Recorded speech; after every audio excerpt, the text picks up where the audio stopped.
নিজের যে ইয়াটা আছে বিবিক আছে বিবিকটারে অন্যদিকে লাগাবেন না। কারণ প্রবাসে এমন কিছু হইতে পারে আপনি 10 টাকার জন্য যে 10 টাকার উপরে বইরে আমরা এটা দিতেছি 10 টাকা আমার যাবে হবে, কিন্তু বাঙালির বদলাম হবে যে বাঙালি চুল 10 টাকার জিনিস নিয়ে যাইতেছে। আপনারা এইগুলো করবেন না। প্রবাসে থাকবেন, নিজের ডিউটি করবেন, নিজের কাজ করবেন, নিজের পরিশ্রমের টাকা নিজের দেশে বাড়াইবেন।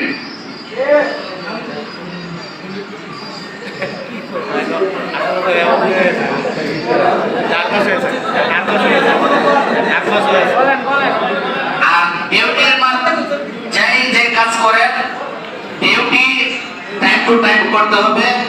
ডিউটি ওই যে স্যার মনির স্যার বলছে যে গাড়ি কারোর জন্য এক মিনিট দাঁড়ানো করবে না। কেউ কোম্পানিতে করেন, কেউ কুবিলি করেন, কেউ মুআসাসাতে করেন, কেউ খুচরা কাম করেন, কেউ বিল্ডিং প্রোডাকশনের কাম করেন। গাড়ি আছে, গাড়ি আইব, গাড়ি বেড়ে যাব, কেউ জন্য কেউ উঠে করবো না। যারা যারা ঠিক মতো উঠে যার যে গাড়িতে উঠে বসতে হবে। এখানে তো আমরা ক্লাস করতেছি, কেউ আধা ঘন্টা পড়াইছে, কেউ 1 ঘন্টা পড়াইছে, কেউ 10 মিনিট পড়াইছে, এরকম ভাবে চলবে না। আজকে কাজে গেছেন, কালকে গেছেন না, আপনার অ্যাবসেন্ট দিব। বাড়িতে বলবেন যে আমার বেতন হয় না, আমি বলে বলবো আমার বেতন দিব কে?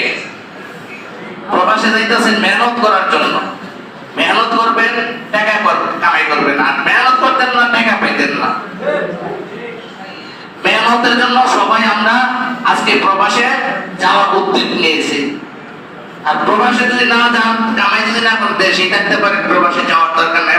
পরিবার পরিবেশনতা পরিবারে কষ্ট দেওয়ার দরকার নাই। বিদেশ যায় কেউ তার কাছ থেকে 10 টাকা চুরি করার লোভ করবেন না। লোভ করলে প্রবাসে যে কি হয় আমি সব কিছুই জানি। আমি তখন আমার বয়স সৌদি আরবে 12 বছর। আমি এক লোকে তাইবের দিকে হাত পেতে চুরি করেছে, আইসে আলবা ডিস্ট্রিক্টের ভিতরে। আসার পরে যে এক টিচার আছিল, টিচারে আমি তখন মসজিদে কাজ করি, পার্ট টাইম হিসেবে মসজিদে কাজ করি।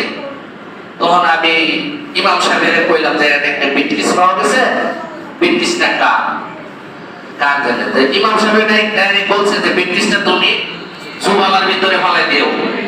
আরেক লোকে বলছে যে আমার নাম আলী, আরেক লোক বলছে আলী ব্রিটিশটা